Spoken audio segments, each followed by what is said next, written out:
Assalamualaikum everyone. Today we're back with another podcast. I'm Aiza Azam and we're here with Dr. Adil Sultan.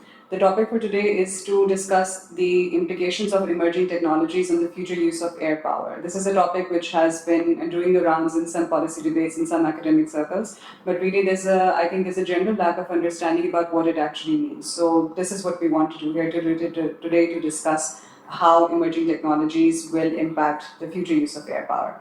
So Dr. Adil, welcome. Thank you for joining us today. Let's just begin with a general question. When we talk about the role of air power in military operations and strategy, generally what do we understand? How does air power contribute or how does it work? Okay. Air power was traditionally being seen as a supporting arm. After 1991 First Gulf War, various lessons were drawn. जहाँ पे ये पहले हुआ कि जी air power का role खाली supporting है या ये एक on itself it can achieve certain objectives. So that 1991 First Gulf War जिसको हम space war भी कहते हैं, first space war भी कहते हैं, उसमें this potential came up that Air Force on its own can probably achieve certain military objectives if it is employed as per the capabilities. So this concept changed from traditionally being a supporting arm towards being an arm which can on its own achieve certain political objectives. So that is how this air power has evolved. Then over a period of time, the new emerging technologies that we keep talking about, these are also transforming the future role of air power, how air powers or the future air forces should transform themselves to become more effective in a battlefield.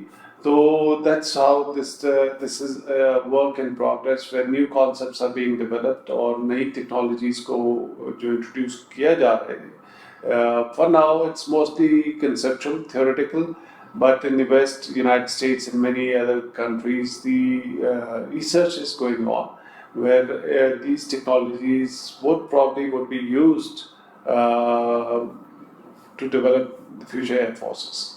ठीक हो गया. So just to sort of understand a little bit better, clarify करने के लिए, when you talk about air power being traditionally having been considered Air Force as a supporting arm, तो ये generally concept ये था कि even though इदारा तो as an institution as a military force को independent है, लेकिन typically उसका ground operations के लिए supporting role है या naval operations के लिए supporting role है. लेकिन first Gulf War के बाद this conception changed all over the world. Largely, yes. The countries that had dominance या जिनके पास एडवांस टेक्नोलॉजी थी या fourth generation fifth generation aircraft बना रहे थे उनके कॉन्सेप्ट ज़्यादा चेंज होने शुरू हो गए कि एयर पावर को as a lone standalone they can use as a military tool to achieve certain political objectives. ठीक हो गया. So agar there's kuch terminologies that have been referenced recently. So there's been a lot of talk about when we talk about combat or military operations. There's been talk of jointness of operations, the concept of multi-domain integration. So isko agar aap thoda sa explain karte hain. अच्छा jointness का जो concept है वही जैसे traditionally हम कहते थे कि जी jointness between the three services land forces were traditionally considered as dominating कि वो जो वॉर्स होंगी मेजर वॉर्स होंगी they will play pivotal role not necessarily true for all the countries but between India and Pakistan हम अगर देखते हैं तो वो it was mostly land centric या land forces centric. So navy and air force they was to an extent they were considered as supporting arms कि वो जो battlefield support operations करेंगे या अगर strategic strikes भी करेंगे so that would be in support of land operations. लेकिन now the jointness after this ongoing debate on emerging technologies and how they can transform future air forces, jointness is not about bringing synergy in the three armed forces. It is about integrating these new tools, new emerging technologies, and also space-based assets into your air operations, where all the services, that is land forces, the naval forces, the air forces, and also space-based assets, if you can integrate these new technologies into your collective military operation, so that's the concept of jointness, where a single service can be employed for certain political objectives. You don't necessarily have to have support of all the other two services. It's more about these tools or these technologies integrated into these operations, the land operation, the air operation, and the naval operation together, how you bring synergy in this. This is a relatively new concept of jointness where it's not focused on forces, it's more focused on how these technologies are integrated for support of each other. ठीक हो गया. तो ये multi domain integration से फर्क है या ये वही चीज़ है? Because this is also terminology that's been talked about, multi domain integration, MDI जो है. Multi-domain, once we talk again, there's a perspective how you see these military operations. Now, there are different domains. Even if you see air power, उसके अंदर अगर हम कहें कि ये आपकी स्पेक्ट्रम वॉरफेयर है जहाँ पे आप इलेक्ट्रोमैग्नेटिक या इलेक्ट्रॉनिक वॉरफेयर को डोमिनेट कर रहे हैं, एयर ऑपरेशंस कर रहे हैं, स्पेस बेस्ड एसेट्स कर रहे हैं. So all these domains being integrated. So that's one way of seeing it. How you transform yourself where you can benefit from the pluses of all these domains and how you integrate that. So that's how the future air operations are going to be, where different domains would be integrated. So that's one way of seeing it. Then some people talk about cross domain, so that about different services. So those are ज़्यादा technical concepts के उसमें जा रहा है. Again, it's a prism that you want to see that. ठीक हो गया.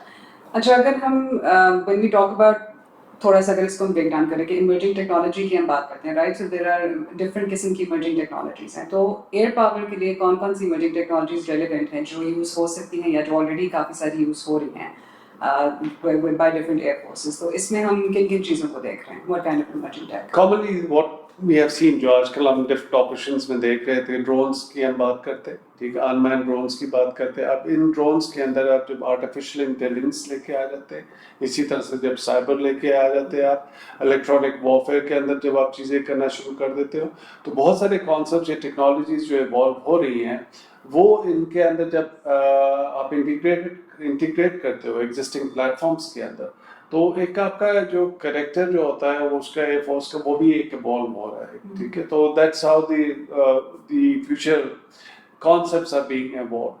और इसमें बहुत सारी चीज़ें हैं जिस पे अभी तक रिसर्च हो रही है, थियोरेटिकल उस पर, लेकिन कुछ उस पर काम हुआ भी है. For example now fully autonomous, या अभी तक तो उस तरह से हमने नहीं किया कि आर्टिफिशियल इंटेलिजेंस इस लेवल पे चली जाए कि आप ड्रोन्स को फुली ऑटोनोमस कर दें कि they can do whatever they want to. उसमें काफ़ी लीगल इश्यूज आ जाते हैं, ह्यूमैनिटेरियन आ जाते हैं, ह्यूमन राइट लॉस के आ जाते हैं. और उसके अंदर जिनेवा के अंदर डिबेट भी ये चल रही है जो पाकिस्तान लीड कर रहा है कि लीथल ऑटोनोमस वेपन सिस्टम्स नहीं होने चाहिए. So all the major powers they agree but they are developing as well. तो एक तो वो एक एक्सट्रीम चला जाता है. लेकिन फॉर नाउ अगर आप एयर ऑपरेशंस के कॉन्टेक्स्ट में अगर हम बात करते हैं तो ड्रोन्स, उसको unman drones, then there is a relatively new concept of collaborative combat aircraft which is something in between manned aircraft and drones, कि जो एक विंगमैन की तरह से उसके साथ होगा, जो आपके 4th 5th generation fighter aircraft है जहाँ पे कमांड मैन्ड एयरक्राफ्ट के पास होगी, लेकिन वो एक अपने विंगमैन जो अनमैन्ड है उसको साथ लेके, जिसको CCAs का जो हमने कहा कोलैबोरेटिव कॉम्बैट एयरक्राफ्ट, के जहाँ पे हाईली डिफेंडेड एरियाज है जहाँ you don't want to lose human lives pilots की, जो because it becomes very costly to train a pilot और उसको बैटलफील्ड में करें. तो you have these now relatively cheaper aircraft that we see.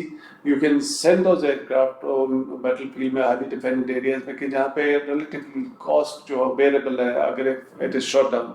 So these are technologies जो AI affect करेगी और बाकी technologies affect करेंगी. Then there's another important technology which is coming up जिस पे हम बहुत कम बात करते हैं, quantum के उसमें बात करें. क्वांटम टेक्नोलॉजी इज वन कि जिसके अंदर आप अपना नेविगेशन आप इम्प्रूव कर सकते हैं. आपके रेडार्स के सेंसर्स जो होंगे वो आपकी एक डिटेक्शन कैपेबिलिटीज का भी इम्प्रूव कर सकते हैं. सो बहुत उसका एक स्कोप ज़्यादा है. ट्रेडिशनली क्वांटम का भी एक छोटे से उसमें एस्पेक्ट में देखा जाता है कि क्वांटम कंप्यूटिंग वगैरह के यस दोज आर बेनिफिट्स. लेकिन जो रिसर्च अभी हो रही है जिस पे एक्सपेरिमेंट्स हो रहे हैं, probably this technology is going to revolutionize आप नेविगेशन कैसे करते हैं. कि जो अभी ट्रेडिशनल GPS बेस्ड नेविगेशन होती है जहाँ पे सैटेलाइट नेटवर्क है, वहाँ सिग्नल आता है और आपका सारा के सारा आपका निज़ाम आप डे टू डे आपकी नेविगेशन आप मोबाइल पे कर रहे होते हैं तो वो जीपीएस सिग्नल्स होती है. Now these are relatively weaker signals. These can be disrupted. Imagine a battlefield या एक कॉन्फ्लिक्ट के एनवायरनमेंट में कि एडवर्सरी के पास इस तरह की कैपेबिलिटी आ जाए कि वो आपको जीपीएस सिग्नल डिनाई कर दे, तो आपका सारा जो एक तो बैटलफील्ड का, अदरवाइज आपकी सोसाइटी स्टैग्नेंट हो जाएगी. So this quantum provides that alternative to that कि आपकी नेविगेशन भी बड़ी प्रिसाइज हो सकती है. It's not prone to intervention by the adversary. It can give you dominance in the air power या military battlefield के अंदर, and likewise it can also deny that to your adversary जो आप जिस तरह से उसको कर सकते हैं. So these are fascinating concepts that are being evolved, and और जिसको वो आप अगर जितना deeper research करें तो उसका potential भी बहुत है. And if you integrate into your own concepts, so these technologies also have the potential to restore that imbalance जो एक relatively bigger countries जिनके पास mass बहुत है, numbers बहुत है, they have resources to have more aircraft, but if there are relatively smaller countries but technologically advanced, they can also narrow down that imbalance between relatively bigger powers and smaller powers. So that's the plus point of these technologies that they can give you. Connected to this, जैसे emerging technologies की बात करें, there is also I think a little discussed aspect, which is कि जब ये technologies हम integrate जिस तरह कर रहे हैं या आगे और भी होंगी as they develop, तो एक तो है कि इनके लिए ट्रेनिंग लेना, learning how to use them, right? But then इसमें एक जो आपका कल्चर है learning, वो उसमें जो for instance जैसे collaborative combat aircraft की बात की आपने, तो उसमें pilots would have to learn how to work with those manned aircraft, जो हमने अभी आपने wingman इसका कॉन्सेप्ट डिस्कस किया. तो ये चेंजेस भी क्या हम देख रहे हैं, because it would require I think a paradigm shift in thinking and in approaches as well. Absolutely. ये आपका पूरा एक ऑर्गेनाइजेशनल कल्चर जो है ना वो चेंज करना पड़ेगा.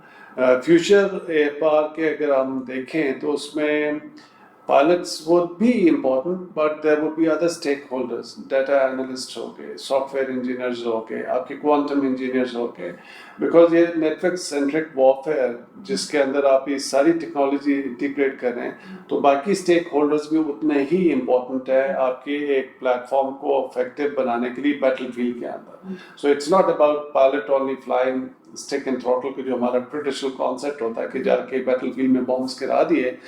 Now you are connected with so many things, and if you want to make it a success, so you have to have those people on board. या आपको जो human resource future का train करना है pilots का, उनको इस चीज़ की orientation देनी है कि ये चीज़ें काम कैसे करती हैं. जब उनको समझ आएगी इन चीज़ों की, या आपको उसी तरह से compatible support मिलेगी इन software जो engineers हो गए, जो data analyst हो गए, या scientist हो गए, quantum engineer, only then you can have a successful mission.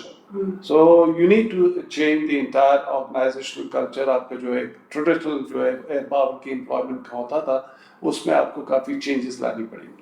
बिल्कुल, great. Briefly हम can we just अगर हमें ये समझना हो कि is there a difference, can a distinction be made between air power and aerospace power? अगर हम इसको briefly इसको समझना चाहेंगे layman terms, तो क्या difference है?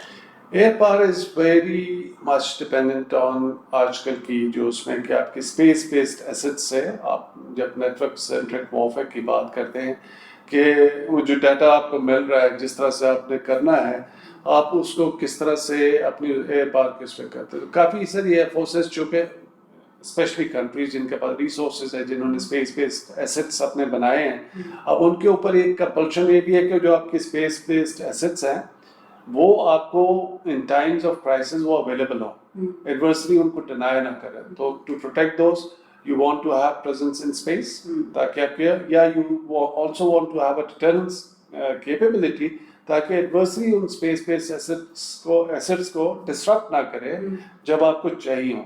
तो उसके लिए आपको देन यू नीड समथिंग, ठीक है, स्पेस के अंदर प्रेजेंस चाहिए, या आपके पास वो कैपेबिलिटी इक्वल होनी चाहिए कि अगर एडवर्सरी करना चाहे तो आप भी उसको उसी तरह से डैमेज कर सकें. सो जब आप इसको अपनी एयर पावर को और स्पेस पावर को जब आप देखते हैं जो फ्यूचर ऑपरेशंस के लिए, तो इसमें काफ़ी सारी चीज़ें आप मर्ज होती हैं, ठीक है।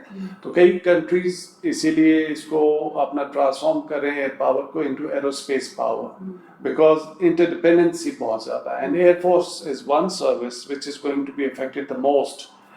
जब आप एयर ऑपरेशंस कर रहे हैं, कहीं जा रहे हैं, स्ट्राइक पे जा रहे हैं, and suddenly if you are blank, there are no signals, you cannot go there. So you want to have that surety that जब आपको डिलीवर करना है तो इस सारी कनेक्टिविटी आपके साथ हो। किस तरह से होगी? जब आपके पास वो पोटेंशियल होगा to protect your assets and deny the same to your adversary, कि वो डिसरप्ट ना कर सके आपको।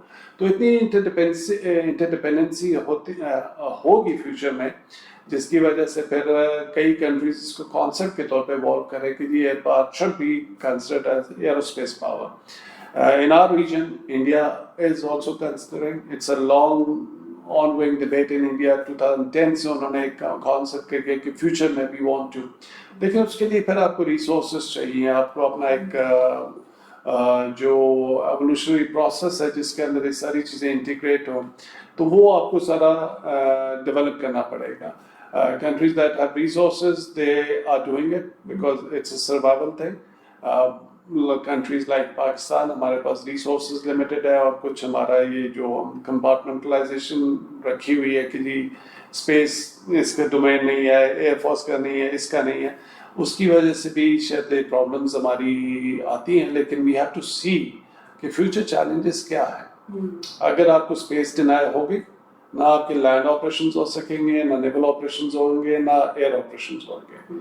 अब वो स्पेस को प्रोटेक्ट करने के लिए, स्पेस बेस्ड एसेट्स को प्रोटेक्ट करने के लिए जो आपको सर्विसेज दे रहे हैं, which is the best service to do that, to venture into those thinking process, strategic concepts के तौर पे, it's the Air Force, ठीक है।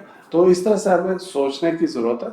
आई एम श्योर कि पॉलिसी मेकिंग पे चीज़ें हो रही होंगी, लेकिन we have to integrate space into air power, ताकि हम फ्यूचर में अपना इंटरेस्ट को या सिक्योरिटी इंटरेस्ट को प्रोटेक्ट कर सकें। जो आपने कंपार्टमेंटलाइजेशन का जो पॉइंट रेफरेंस किया, उसमें ये भी है कि because compartmentalisation tends to then negate the role of innovation as well, कि जिसमें थिंकिंग जो एक फ्रेश लाने की जरूरत है। फॉर एग्जांपल, जिसमें पॉलिसी मेकिंग इंस्टीट्यूशंस के अलावा जो रिसर्च इंस्टीट्यूशंस है, उनका भी तो इसमें रोल है, जो प्राइवेट सेक्टर का role, whether it's in terms of entrepreneurship, whether it's in terms of exploring the implications of emerging technologies and how we need to evolve. इन सारी चीज़ों का भी उसमें एक significant role है to play. I think that is very important and critical. The way space is evolving और emerging technologies सारी जो दुनिया में evolve हो रही है। अब देखें ना, Elon Musk का Starlink है, space-based assets. He has his own setup, which is being outsourced to Ukraine, Russia के against. तो इट्स अ प्राइवेट सेक्टर के उसके पास एक कैपेसिटी है, पोटेंशियल है टू प्रोवाइड दो सर्विसेज या एक कॉन्फ्लिक्ट एरिया के अंदर। तो कई और प्राइवेट एंटिटीज फ्यूचर में आ सकती हैं, ठीक है, जिसको हम कहते हैं कि फ्यूचर में कमर्शलाइजेशन ऑफ वॉर्स का एक कॉन्सेप्ट है कि अगर और भी प्राइवेट एंटिटीज समझे कि इसमें तो बड़ा बिजनेस है, कि we need to produce drone militaries, we need to have space based assets, satellites जो हम आउटसोर्स कर सकें कॉन्फ्लिक्ट एरियाज के अंदर, तो वो कमर्शियल एंगल आएगा, वो तो एक एस्पेक्ट है। लेकिन जो जितनी भी इसमें एवोल्यूशन हुई है, टेक्नोलॉजी की जो एवोल्यूशन हो रही है, मोस्टली प्राइवेट सेक्टर पे हो रही है वेस्ट के अंदर, ठीक है। Because of the commercial interest they are competing with each other and new concepts, नई चीज़ें आ रही हैं, ठीक है, कि आप स्पेस लॉन्च व्हीकल्स भी आप प्राइवेट एंटिटीज कर रहे हैं। नासा कई चीज़ें उनको आउटसोर्स करता है एलॉन मस्क को या दूसरों को, क्योंकि वो उनके लिए इकोनॉमिकल होता है। तो ये जब कमर्शियल रेस एक होती है जो अपने इंटरेस्ट के लिए काम कर रहे हैं, तो नई चीज़ें आती टेक्नोलॉजी। तो मिलिट्रीज को क्या फ़ायदा होता है कि उसमें जो चीज़ें उनकी यूजफुल होती हैं, they can always take that, ठीक है। तो ये एक जो हमारा एक ट्रेडिशनल कॉन्सेप्ट है ना कि मिलिट्री ही हमेशा लीड करती है, ना मिलिट्री हमेशा लीड अब नहीं करती। ये टेक्नोलॉजीज इतनी इनकी ड्यूल यूजेस हैं और ज़्यादातर ये डेवलप हो रही हैं कमर्शियल साइड पे, प्राइवेट एंटिटीज़ में। तो अगर आपने इन चीज़ों को बेनिफिट करना है, आपको भी एक इकोसिस्टम पाकिस्तान के अंदर वो बनाना है जहाँ पे public private partnership and you encourage these ventures, like जैसे national aerospace science and technology park air force ने बनाया है, कॉन्सेप्ट तो वही है। लेकिन अगेन उसमें ये देखना है कि प्राइवेट एंटिटीज को कितना इंसेंटिव हम दे रहे हैं कि वो आके एक रिसर्च करें अपनी चीज़ों पे, टेक्नोलॉजीज के उस पर, और मैं उसमें से क्या पिक करना है, क्या चीज़ें ले सकते हैं अपने मिलिट्री यूजेस के लिए या स्पेस के लिए, क्योंकि स्पेस भी अगेन ड्यूली यूज है ना। अगर आप सेटेलाइट भेजते हैं, आप उसको रिकनेसेंस के लिए भी यूज कर सकते हैं, आप किसी नॉन मिलिट्री यूजेस के लिए भी यूज कर सकते हैं, लेकिन कैपेबिलिटी तो वही है। तो अगर आप प्राइवेट सेक्टर को इसको आगे लेके आएंगे, आपकी टेक्नोलॉजी भी क्विकली डेवलप होगी, आपके पास आपको इतने रिसोर्सेज बिलियंस ऑफ रुपीस खर्च भी नहीं करने पड़ेंगे कि अपना अपना अलग सेटअप बना के फिर उसको दोबारा से री इन्वेंट करें व्हील्स को।